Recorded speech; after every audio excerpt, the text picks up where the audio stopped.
Hi everyone, this is my fourth Poetry Against the Plague of this series on inequality and poverty.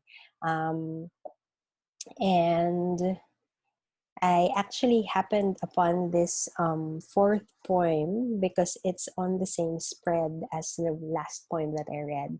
And interestingly enough, I don't think I thought of it as a poem about inequality and poverty and difference and othering when I first read it. But now that I'm looking at it again, it does sound like exactly that. This was written in 1988, if I'm reading this book correctly. Yeah. Um, and it's still from Songs of Ourselves, edited by Edna Zapanta Manlapas. This is by Lina Sagaral-Reyes, and it's called The Poverty of the Woman Who Turned Herself into Stone. The poverty of the woman who turned herself into stone. Into stone, this struggle has turned me into stone. She has no hands. She is the folded hand, a fist frozen, permafrost anger that cannot thaw into sorrow. She has no eyes. She is the blinded eye. She is her own blinding dark. At noon her socket carries the night. She is all ears. Voices weigh her down. She sinks into a swill of noises. Silence is not always her own choice. She wears a monochrome of gray. Clowns, orphans, soldiers at war. Their laughter has that stone texture of gray. This was written by Lina Sagaral-Reyes in 1988. And as I said earlier, I didn't think that it was going to be part of this set. But then I read it again and I realized that um, it takes the question of difference and inequality, um, not just in terms of gender, but also in terms of social class. When it talks about how this woman turns herself into an inanimate object, um, and how, of course, she actually means to speak about the manner in which we might disregard those who are not us, those who in fact remind us of who we are, and our position in society relative to this other, whether it's a man unseeing of a woman, or it's just a privileged class deciding to be blind to the inequality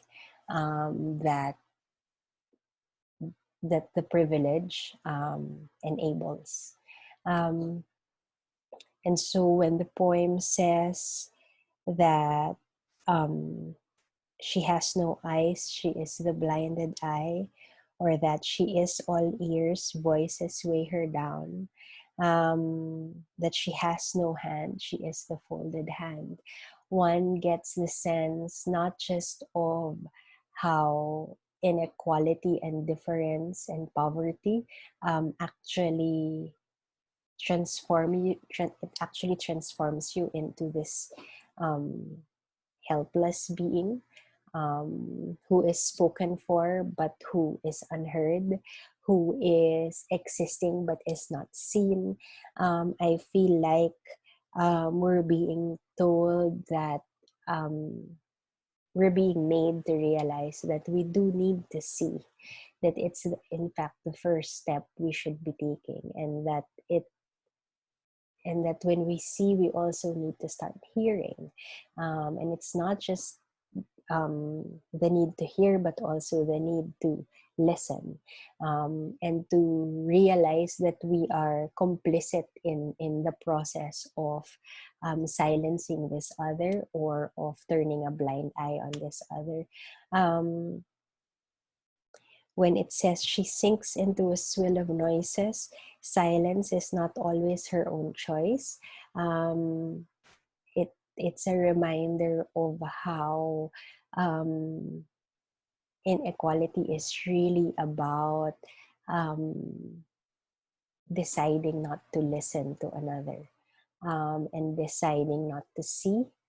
It's about deciding that um, we would rather not deal with something.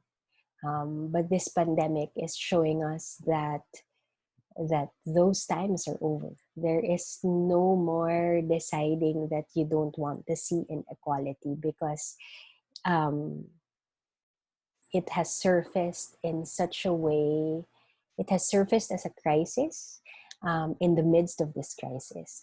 This crisis is a major one to begin with. But when you live in a country like the Philippines, where there is inequality, there's massive poverty, and you have a privileged class that decides to be blind to that, then this is an even more um, massive crisis than we care to admit. And I feel like it's time to start talking about it, and to admit it, and to figure out a way to work um, on it, to work on fixing it before it's too late, and before we all um,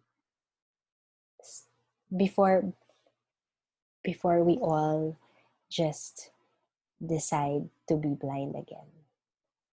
Um, and I think that's it.